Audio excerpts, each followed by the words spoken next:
It is a mystery, and this is putting a lot of burden on us, all of us, that everybody is seeking for information just as we do. And they think that we have answers. Unfortunately, we don't. Abdullah, we've heard from the Turkish government that have said that they believe that your father walked into the consulate, that he was choked, that he was then killed. From the Saudi government, we understand that he was killed. Until now, it's vague, like it's the story, like the details, what exactly happened inside. As you know, how is the media, Twitter, TV stations, everybody's telling a different story. And for me, I'm trying to simplify it as much as possible, that he died, yeah. And as simple as that. And you were the last one of your father's children to see him. You saw him 2 months ago in Turkey. How was he then? He was happy. It was a very good opportunity for me to see him.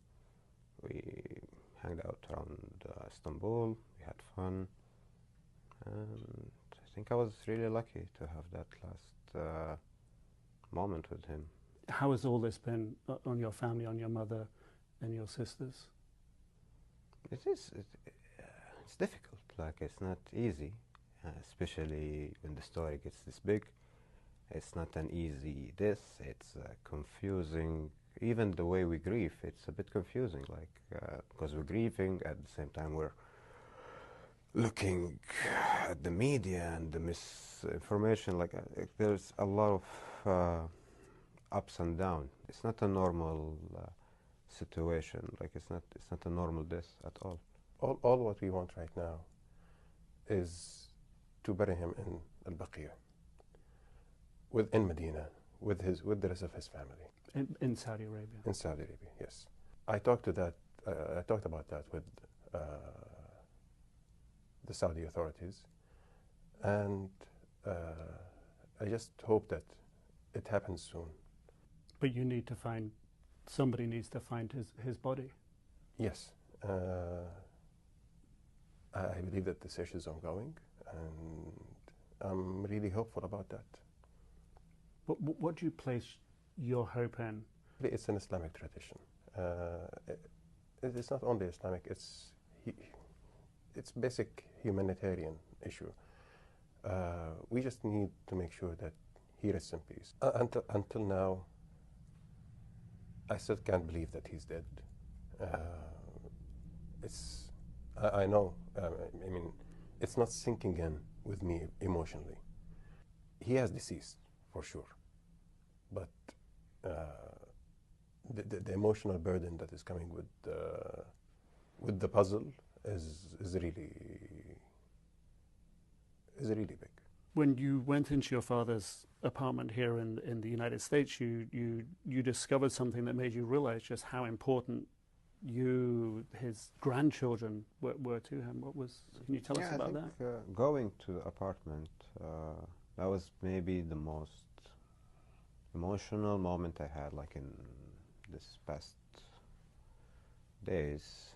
This picture especially, it was next to his bedstand, next to his bed, and his grandchildren, and that's the last thing he looked at before he goes to bed. It's that thing shocked me, like, not shocked, but it's just, it showed a side, not a new, but it put an emphasis on his gentle, tender side of loving his family, his grandkids, and the last thing he would see at night was his grandchildren, and he put that there so he would see it.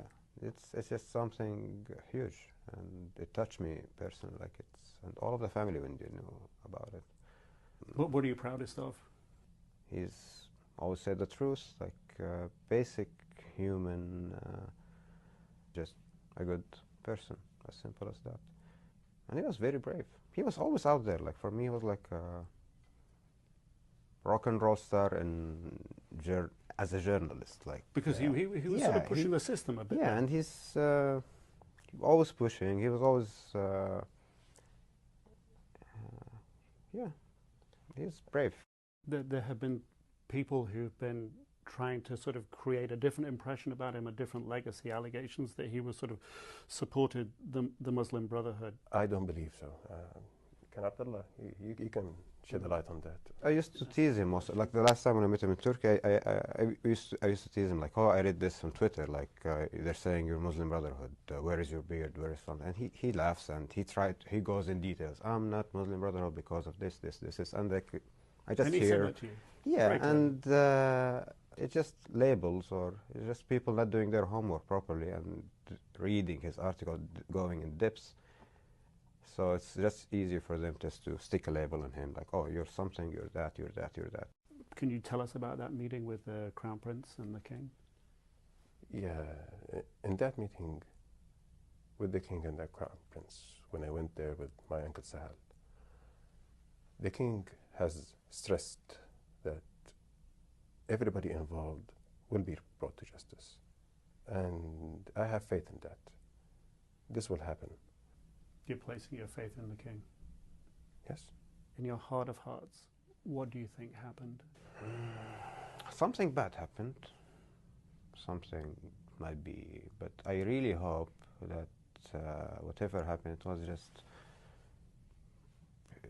it wasn't painful for him or something like that, or just it was quick, or he had a peaceful death. That's what I wish for. I'm not sure. I'm just waiting for the facts to come out. It's, for me, it's just death. I know that he's dead. All I'm waiting for is for the investigation to be over, so the facts can turn out. How do you think your father would want to be remembered? As a moderate man who has common values with everyone, genuine and honest, a man who loved his country, who believed so much in it and its potential.